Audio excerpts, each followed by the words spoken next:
Hello, everybody. Welcome to another YouTube Live. I'm excited to talk to you guys today. Today, we are going to be discussing, do you need to eat breakfast? It seems like a very entry-level question, but nonetheless a question that we get quite frequently, and therefore I want to discuss it today. So before I dive into it, our 3T challenge has kicked off on Sunday. I'm super excited. Today is day 3. We have a wonderful, lively Facebook group where I feel like we're really supporting each other. We're exchanging our meals. We're telling each other how difficult, especially that third T of taking a time out, of taking some time in stillness really is for most people, including myself in the beginning especially. But yeah, I'm just feeling super fulfilled and connected, which is a lovely feeling. So thank you for everybody who's in the group. If you still want to join the challenge, let me know. Technically, we're kind of on our way, but nonetheless, if you really want to, let me know. Anyway, so let's get into, should you eat breakfast? Do you need to eat breakfast or not? What are we essentially saying if we're posing this question? We're essentially saying, do you need to extend your fast overnight? So everybody fasts when they sleep. That is just, if we're talking about fasting, everybody fasts every single day.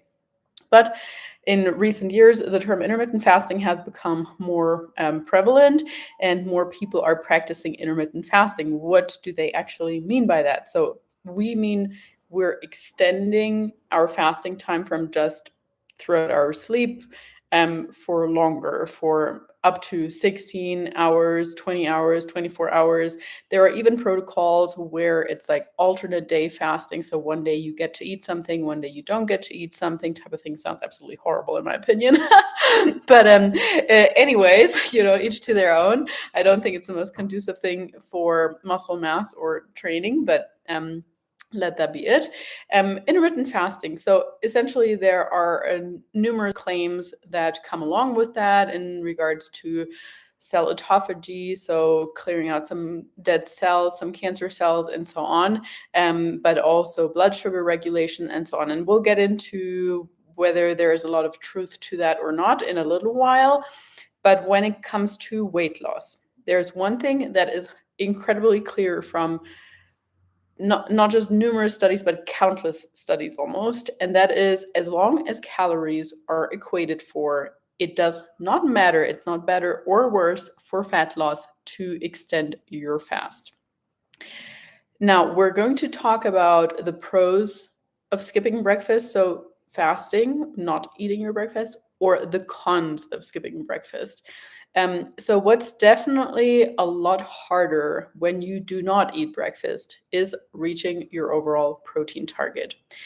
I see that over and over again. People don't eat anything until noon, and especially if we only want to eat like smaller portions, if we don't eat as frequently, if you only eat 2 or 3 meals in your day and your protein target is 150, you're going to have 50 grams of protein in each one of those meals. And most people don't succeed at doing that unless they are really intentional about that.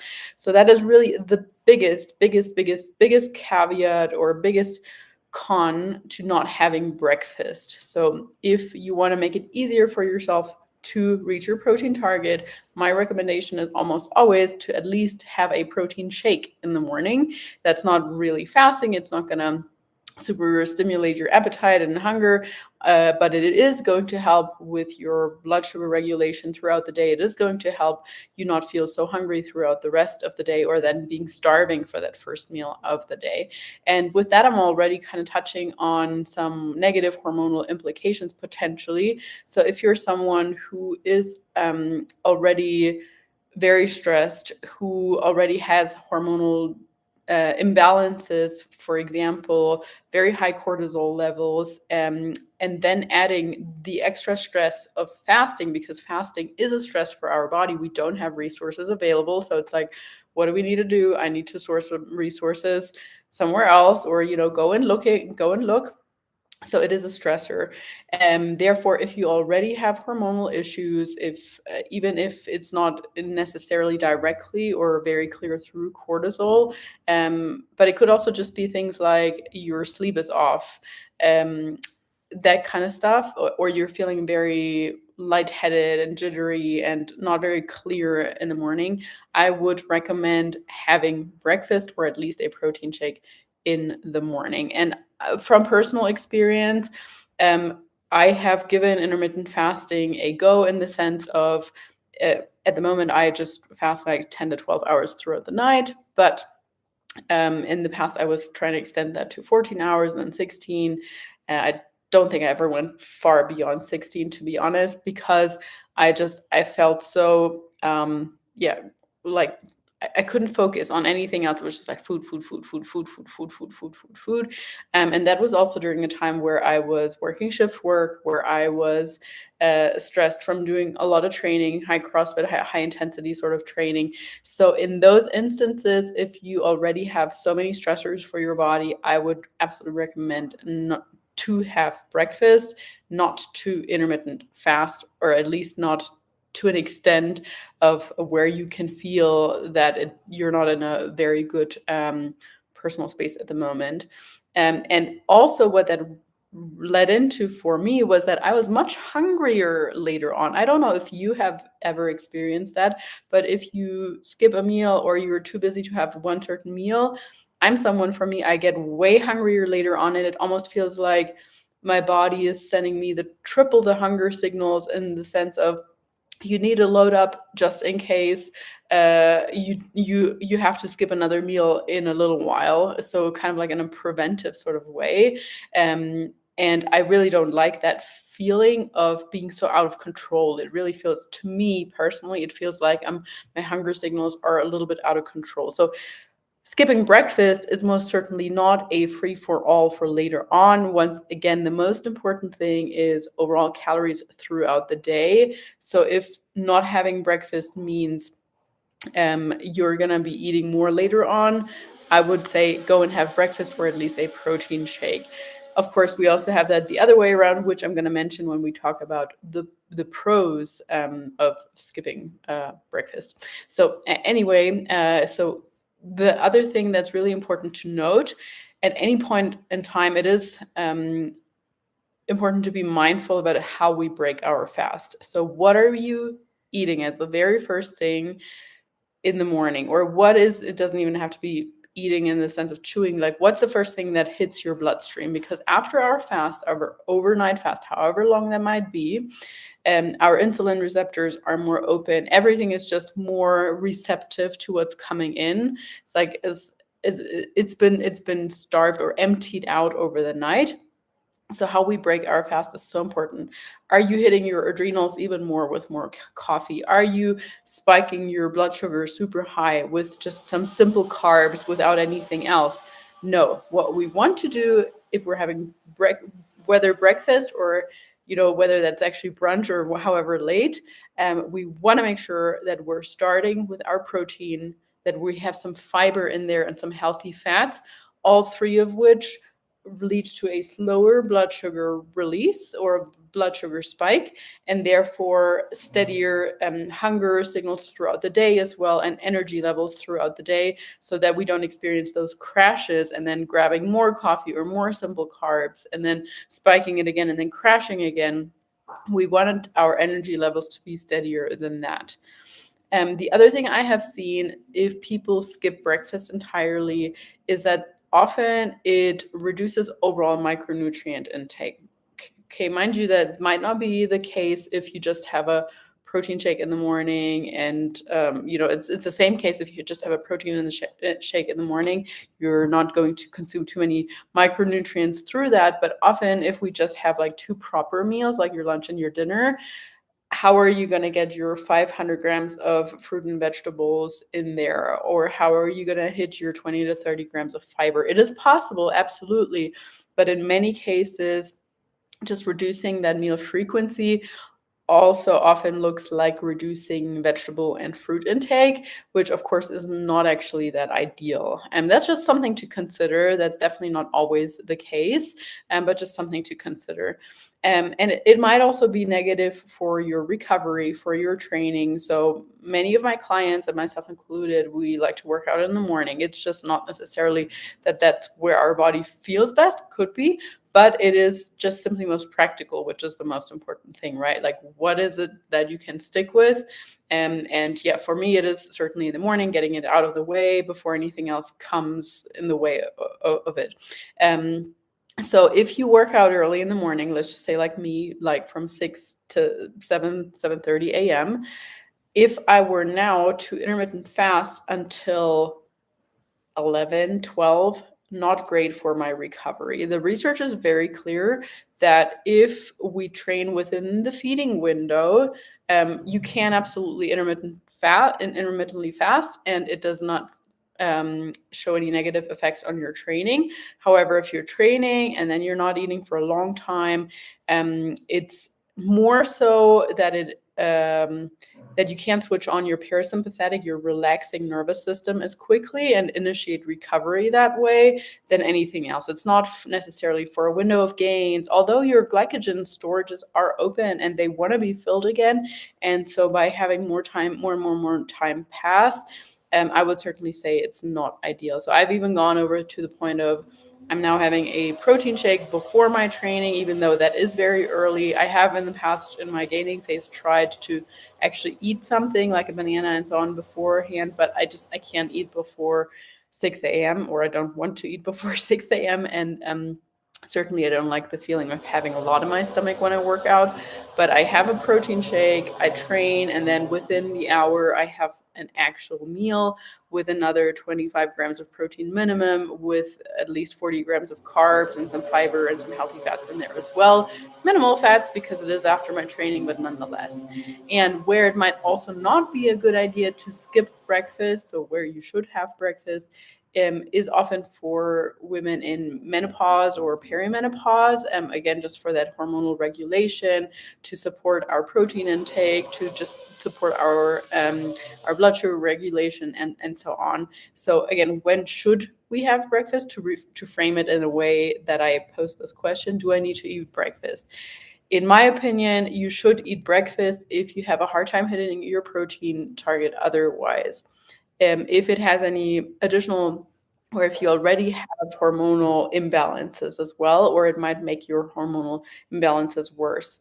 If it makes you hungrier later on and increases your cravings, increases your food intake, if you are not able to, or if you're not paying attention to how you break your fast, you should most certainly make sure that you're including some protein, some fiber, some healthy fats in there. If it means that you are not hitting your vegetable and fiber intake overall, you definitely should eat breakfast, in my opinion. And if you're training early in the morning, and it would mean that you have to wait for a long time before you get to eat something after your training, then I think you should also eat breakfast. All this said in the sense of calories being equated for, regardless of time. So now, when do you not need to eat breakfast? That is the biggest point, actually, in my opinion, when it makes it easier for you to stay within a calorie window. There are plenty of people out there that say, I don't feel hungry in the morning. I am so, just on the go. I almost feel nauseous when I eat something. I don't work out until the afternoon anyway. I prefer to have like 3 big meals or 2 big meals as opposed to having a breakfast and then I feel like snacky all day long. So why not saving some calories like that way if I'm not really hungry anyway? And I've got a few clients that love extending their fasting window, and they have zero issues getting their 150 grams or whatever of protein from 11 a.m. to like 7 or 8 p.m. It's not an issue. It is certainly beneficial for the gut to give it some break. A lot of people report feeling mental clarity in the morning. Again, I had the opposing experience personally, but there are people out there that do report, when I don't have breakfast, I feel more clarity. I can actually perform more cognitive work, and just in general, I don't feel like I need to be snacky all day long. The research is pretty clear too, though, that there are no additional benefits in terms of autophagy, as I was alluding to earlier on, like the clearing out of the dead cells. just by extending your fast from 12 hours, so like a normal person, like if you're not intentionally fasting, 12 hours to 16 hours or even 20 hours, the cell autophagy benefits don't really kick in until we have a 24-hour fast or longer than that. And same when it comes to the additional benefits for blood sugar regulation and so on. So whether it's 16/8 or 12/12, it doesn't seem to matter for those things. So yeah, that would be the main reasons, in my opinion, why you might want to or that you would want to consider in terms of pros or cons for breakfast. And the other thing is, if you are just someone who just has something like sugary or bakery item in the morning, like a pastry or a muffin on the go, if that is your go-to and the alternative is skipping breakfast, I would say absolutely skip breakfast, because once again, if we're consuming things like that, it's going to spike our blood sugar very quickly and probably make us even hungrier later on. So why not save those calories for something proper with micronutrients, with fiber for later on? So yeah, I shared some personal experiences here. If you guys have some personal experiences with that too, please do let me know. Again, for optimizing lean body mass, it's always the most important thing is always calories, is always protein, and it absolutely dependent on you, what works best for you, how you feel best, what your daily routine is. But I would really urge you to consider when are you training, what's your hormonal status, how do you really feel when you're doing it, when you are skipping breakfast or having breakfast. There's really two very distinct camps out there. So this was a bit of a shorter topic. However, I have received some more questions when it comes to Q&As from our previous Q&As. So I'm going to be going over those. Hopefully you find them helpful also, or interesting also. So the first question I want to address is, how many eggs can I eat in a day? I really like this question because my dad just said to me recently, they did like health orientation week or whatever, and he always kind of like observes what I eat when I'm visiting them, um, obviously, and he knows that I like to eat eggs. And so he was like, "Oh, Lisa, did you know that the government blah blah blah recommendation is to have 1 to 2 eggs per week?" And I was like, "Yeah." I'm perfectly fine eating 1 to 2 per day. Larger individuals probably even more. And he's like, "Oh yeah, but with the cholesterol and so on." And we can have a debate about cholesterol. That's not even what I actually want to get into, but it's more that for obvious reasons, in my opinion, we can't necessarily rely on this.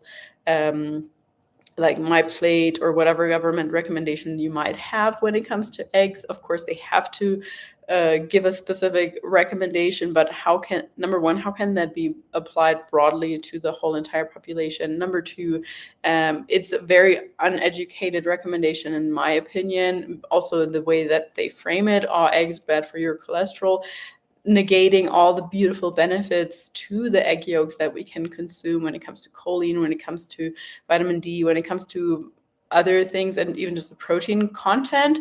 In my opinion, if you are a female, I would say 1 to 2 eggs per day. If you are a male, probably 3 to 4.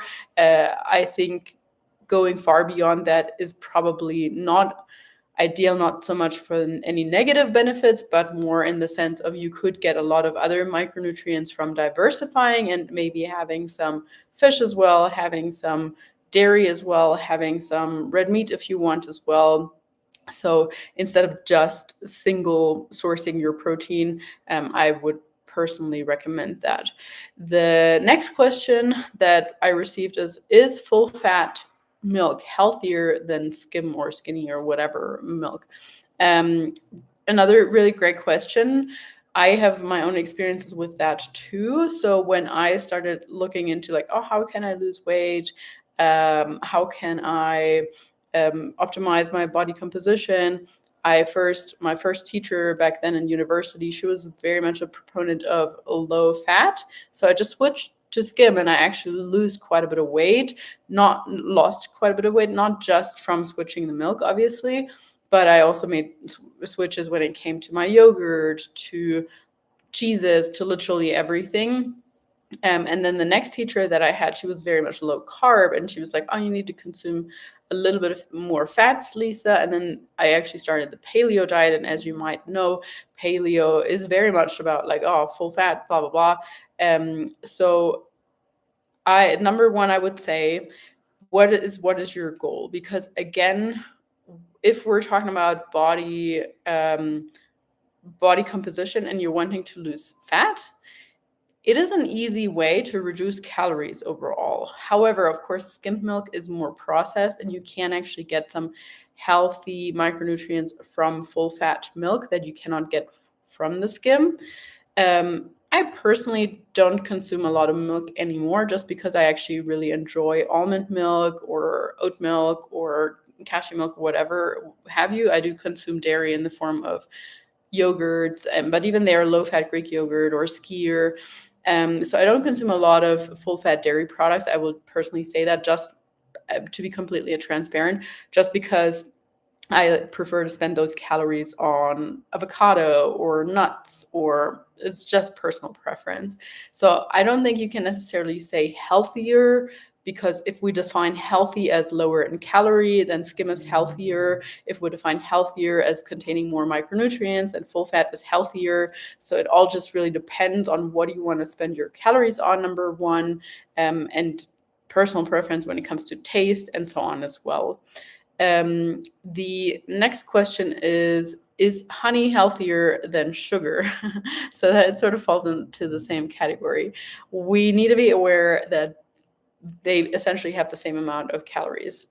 So if you are looking for, I'm going to bake and I'm going to add some sort of caloric sweetness to this, in any case, should I add sugar? Should I add honey instead? Should I add maple syrup or whatever?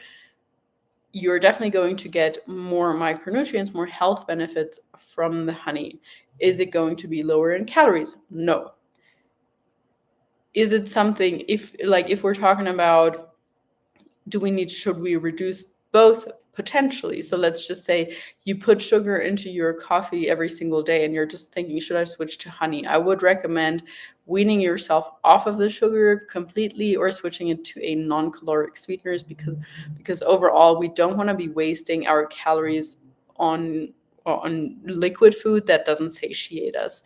So if we are able to spend those calories on, or just have stevia in exchange, and I realize it doesn't quite taste the same, it's not a one-on-one, so it often takes a bit of a transition period. Or, as I mentioned, you can start weaning yourself off, and I've seen that successfully numerous times, where you start with 1 or 2 teaspoons of sugar, and then you reduce it to 1. Then after a few weeks, you reduce it to half, and then eventually, before you know it, you're like, oh, I don't even need sugar in my coffee. And it's actually wonderful how we can adapt and change our taste buds over time, if we're just patient with it and realize, like, okay, I'm able to tolerate that 10% decrease in flavor burst, because it means overall I'm going to be healthier, I'm going to be losing some weight, right? So yeah, that's my 2 cents there. But both are still have the same amount of calories, so just be mindful of that, and I would recommend reducing them altogether. Then we have another question that falls into that category. Is food that's labeled organic more nutritious? So yeah, we really need to define all these different terms. So generally speaking, organic food just means it's free of pesticides. So is it more nutritious? It's quote unquote better, because it's going to interfere with our natural hormonal profile less than fruit or vegetables that are laden with pesticides. Generally speaking, though, they have the same amount of calories most of the time anyway. Of course, one might be sweeter than the other. It's always kind of difficult to say anyways. But if we look at fruit or vegetables from the Paleolithic era, it was likely less sweeter anyway. So even organic food is often bread. Do you say bread with with fruit also is often cultivated in a way that it's going to be sweeter than it used to be back in the day. But I guess to turn it back to the question, really, is it more nutritious? I always say there are certain things that we do want to try to purchase organically. There is a list from the Environmental Working Group organization, EWG. Every year they put out this list with the 12 foods that are most heavily laden with pesticides. They call it the dirty dozen. So if you want to know more about this, and I can drop it in the notes as well, the Dirty Dozen, EWG, Google that, and every year it's updated. Most of the time it has things on there like spinach, like strawberries that are just very heavily laden with pesticides because otherwise they'd get eaten or are difficult to produce. And then there's also a list of what they call the Clean 15, and that is actually 15 foods, again, every year evaluated, that in my opinion you don't need to purchase organically because it would be a waste of time. It's basically no difference in regards to how many pesticides enter your bloodstream or enter your body by eating them, and that's often things like avocado or banana, so things with a peel, which kind of makes sense that they wouldn't necessarily take on as many of the pesticides as something like a strawberry or a spinach. So yes, I always recommend looking at that. But the other thing that I say is I would rather you eat conventional vegetables and fruit, even like nothing organically, rather than not eating any vegetables or fruit at all, out of fear that it's going to interfere with your hormonal profile. If you are a female going through perimenopause or menopause, or someone who does have hormonal dysregulations, like estrogen dominance or otherwise, then that would be something I would be looking more into, or would really kind of consider on top of the things like reducing plastic in your environment, or the reducing any kind of parabens in your skincare and your cleaning products as well. So we always call them the 3 Ps, the parabens, pesticides, and plastic. If you can reduce them as best as possible in your household, you're definitely going to do your body something good, or make sure that you're not these compounds are not going to interfere with your hormones as much as they could. The thing is just like, because we have hormones floating around our body, or going from one place to in the body to another, they're essentially messengers, and they dock onto a receptor, so like an estrogen receptor or progesterone receptor or whatever it might be. And if you have a compound in there like a paraben or whatever that mimics the estrogen, it's going to dock onto that receptor. So now when the actual estrogen arrives, it's like, oh, what the heck, my spot's already taken. So what can I do now? I'm going to continue floating around in this bloodstream. So you have even more excess, or you have an excess of estrogen, which is not ideal and which your liver might not be able to deal with. So I'm going to leave it at that. I do have a few more questions on the Q&A list, but I might leave it for another time. Next week, we're going to be talking about 10 tips for grocery shopping like a nutrition coach. I hope you will enjoy them. Thank you so much for listening. If you guys have any questions, personal experiences with breakfast, with not eating breakfast, I'd love to hear them. So please drop them in the comments, or if you have any questions about all the questions that I just answered, also, or questions you want me to address in the future. Anyway, thank you so much for listening in, and I hope you have a great rest of your day.